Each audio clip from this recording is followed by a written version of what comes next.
సమూయేలు మొదటి గ్రంథం 12వ అధ్యాయం 20వ వచనం. ఆయనను యెహోవాను విసర్జింపకుండా ఆయనను అనుసరించుచు పూర్ణ హృదయముతో ఆయనను సేవించుడి, ఆయనను విసర్జింపకుడి. స్తోత్రం దేవా, ఈరోజు యొక్క వాక్యపు వెలుగులను నడిపించి బలపరచమని యేసు నామములో ప్రార్థించిన ఆమె పొందుకుని ఉన్నాం తండ్రి, ఆమేన్. ఏంటంటే యెహోవాను విసర్జింపకుండా ఆయనను అనుసరించుచు పూర్ణ హృదయంతో ఆయనను సేవించుడి, ఆయనను విసర్జింపకుడి, విడిచిపెట్టొద్దు, ఆయన్ని దూరం చేసుకోవద్దు, ఆయనకు దూరం అయిపోవద్దు అని చెప్పి ఇక్కడ దేవుని వాక్యం సెలవిస్తుంది. ప్రియులారా, అన్ని బాగున్నప్పుడు హత్తుకుంటారు దేవుడిని. ఏదైతే సమస్య వచ్చిందో వెంటనే దేవుణ్ణి ఏం చేస్తారంటే విసర్జించేస్తారు, విడిచిపెట్టేస్తారు. 1900 సంవత్సరంలో చైనాలో బాక్సర్ విప్లవ సమయంలో మరి తిరుగుబాటుదారులు ఏం చేశారంటే ఒక మిషన్ బంగ్లాను చుట్టుముట్టారు. వాస్తవ సంఘటన 1900 సంవత్సరంలో చైనాలో మరి జరిగినటువంటి సంఘటన ఇది. జాగ్రత్తగా వినాలి మీరంతా కూడా.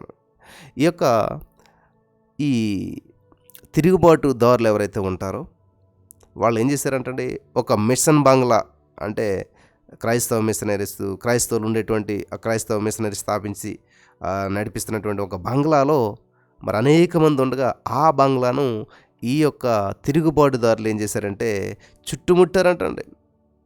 ఆ మిషన్ బంగ్లాలో సుమారు ఎంతమంది ఉన్నారంటే మరి 101 మంది మిషనరీలు ఉన్నారంట. ఈ యొక్క ఆందోళనకారులు అన్ని గేట్లు కూడా మూసేశారు, ఒక్క గేటు మాత్రమే తెరిచి ఉంచారు. గమనించాలి, ఆ బంగ్లాకి, ఆ హౌస్కి అన్ని గేట్లు మూసేశారు, ఒకటే ఉంచారు ఓపెన్ చేసి. అలాగే ఆ యొక్క మిషన్ బంగ్లా ఏదైతే ఉన్నదో, ఆ యొక్క మిషన్ రన్ అవుతున్నటువంటి ఆ బంగ్లా ఏదైతే ఉందో, ఆ బంగ్లా పైన ఒక సిలువ కూడా ఉన్నదంట, ఒక సిలువ గుర్తు కూడా ఉన్నదంట. ఈ యొక్క ఆందోళనకారులు ఏం చేశారంటే ఆ పైన ఉన్నటువంటి సిలువను ఆ బంగ్లా పై నుంచి తీసేసి మరి ఆ యొక్క గేట్ ఏదైతే ఓపెన్ చేశారో ఆ తెరిచినటువంటి గేటు వద్ద నేలపై ఆ సిలువను ఉంచారంట. అర్థమవుతుంది మీకు అందరికీ? క్రాస్ గుర్తుని ఇంటిపై పెట్టుకున్నారు. వాళ్ళు ఏం చేశారంటే ఈ అన్ని గేట్లు మూసి ఒక గేట్ మాత్రం ఓపెన్ చేసి అందులోంచే బయటికి వెళ్ళాలంటే ఆ గేటులో ఈ యొక్క సిలువని కింద వేశారనమాట. అంటే ఖచ్చితంగా బయటికి వెళ్ళేటప్పుడు తొక్కుకొని మాత్రమే వెళ్ళగలగాలి, తొక్కుకొని వెళ్ళాలి ఖచ్చితంగా. ఈ విధంగా వాళ్ళు హింసను ప్రారంభించారు. నేలపైనేమో సిలువ ఉంది ఎదురుగాను, ఆ గేటు ఓపెన్ దూరం దగ్గర. కాబట్టి మేము బాంబు వేసి ఈ భవనాన్ని కూల్చేస్తూ ఉన్నాం, మేము ఈ బాంబు వేసేస్తున్నాం, ఈ భవనం కూలిపోతుంది. మరి ఆ యొక్క తెరిచి ఉన్నటువంటి గేట్ ఉంది కదా, ఆ గేటు గుండా మీరంతా బయటికి వెళ్ళిపోండి అన్నారంటండి. అదిగో ఓపెన్ అయింది కదా గేటు, దాని గుండా బయటికి వెళ్ళిపోండి, బాంబు వేసేస్తున్నాం అన్నారంట. లోపల ఉన్నటువంటి మిషనరీలు బయలుదేరారు. బయటికి వెళ్ళాలంటే నేలపై ఉన్నటువంటి ఆ సిలువను ఖచ్చితంగా తొక్కుకుంటూ వెళ్ళాలి. నిరాకరించిన వారంతా కూడా చంపబడతారు. మేము వెళ్ళమని ఇక్కడ ఉంటే బాంబు వేస్తారు, చచ్చిపోతారు. మొదట ఆ బంగ్లా నుంచి బయటకు వెళ్ళినటువంటి 7 మిషనరీలు ఎవరైతే ఉన్నారో ఆ 7 మిషనరీలు ఈ సిలువను తొక్కుకుంటూ వెళ్ళిపోయారంటండి. ఆ సిలువను తొక్కుకుంటూ వెళ్ళిపోయారు. వారి తర్వాత మరి 17 సంవత్సరాల ఒక యువతి, 17 సంవత్సరాల వయసున్నటువంటి ఒక అమ్మాయి సిలువను తొక్కటం అంటే ప్రభుని విసర్జించటమే, సిలువను తొక్కవంటే యేసు ప్రభుని విసర్జించినట్లే అని చెప్పి ఆ సిలువ దాకా నడుచుకుంటూ వెళ్ళి అక్కడ మోకరించి ప్రార్థన చేసుకున్నదంట. ప్రార్థన చేసుకుని యేసయ్యా నీకు వందనాలు అని చెప్పి దేవుని స్తుతించి లేచి ఆ సిలువ పక్క నుంచి ఆ సిలువను తొక్కకుండా పక్క నుంచి నడుచుకుంటూ వెళ్ళిపోయిందంట.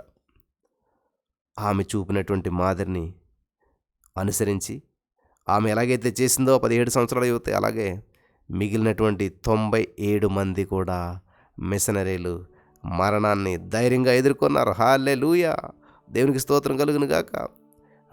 అంటే సిలువను తొక్కకుండా వెళ్ళిన వాళ్ళందరూ కూడా చచ్చిపోతారు, కాల్చివేయబడతారు. కాబట్టి ఆ 17 సంవత్సరాల యువతే మరణాన్ని ఎదుర్కొన్నది. సిలువను తప్పించుకుని వెళ్ళింది కాబట్టి, సిలువను తొక్కలేదు కాబట్టి ఆమె మరణించింది. నెక్స్ట్ అదే మార్గంలో వెళ్ళినటువంటి మిగతా 93 మంది కూడా మరణాన్ని ధైర్యంగా ఎదుర్కొన్నారు. ఈ బాక్సర్ విప్లవంలో సుమారు 200 మంది మిషనరీలు, 33,000 మంది చైనా క్రైస్తవులు హతులైపోయారంట.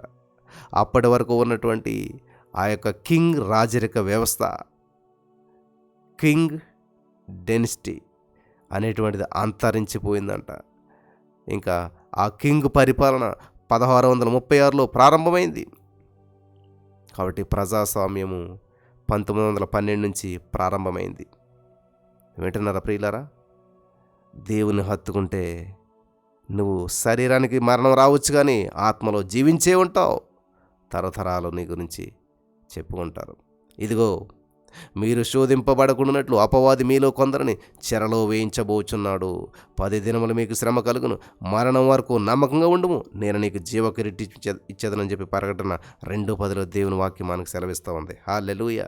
కాబట్టి ఈ రోజున పరిస్థితులు నీ విశ్వాసాన్ని కదిలిస్తూ ఉన్నాయా? నీ విశ్వాసం పరిస్థితులను కదిలిస్తూ ఉందా? హల్లెలూయా. పరిస్థితులు నీ విశ్వాసం మీద ప్రభావితం చేస్తున్నాయా, లేకపోతే నీ విశ్వాసం పరిస్థితులను ప్రభావితం చేస్తుందా? ఏది స్థిరంగా ఉంది? పరిస్థితులు స్థిరంగా ఉన్నాయా, లేకపోతే నీ విశ్వాసం స్థిరంగా ఉందా? నీ విశ్వాసం స్థిరంగా ఉంటే పరిస్థితులు కదిలించబడతాయి. హల్లెలూయా. పరిస్థితులు స్థిరంగా ఉంటే నీ విశ్వాసం కదిలించబడుతుంది. కాబట్టి ఈ రోజునే స్థిరమైన విశ్వాసం కలిగి ఏది ఏమైనా సరే, నా యొక్క విశ్వాసాన్ని నేను తొలగించుకోను, నా నమ్మకాన్ని నేను కోల్పోను అని చెప్పి దేవుని కొరకు రోషంగా నిలబడి మరి ప్రభునామ మహిమార్థంగా ఉండటానికి, ప్రభుని మహిమపరచడానికి ఇక్కడ ఉన్న వారందరికీ పరిశుద్ధాత్మ దేవుడు సహాయం చేసి నడిపించి బలపరచునుగాక. ఆమేన్.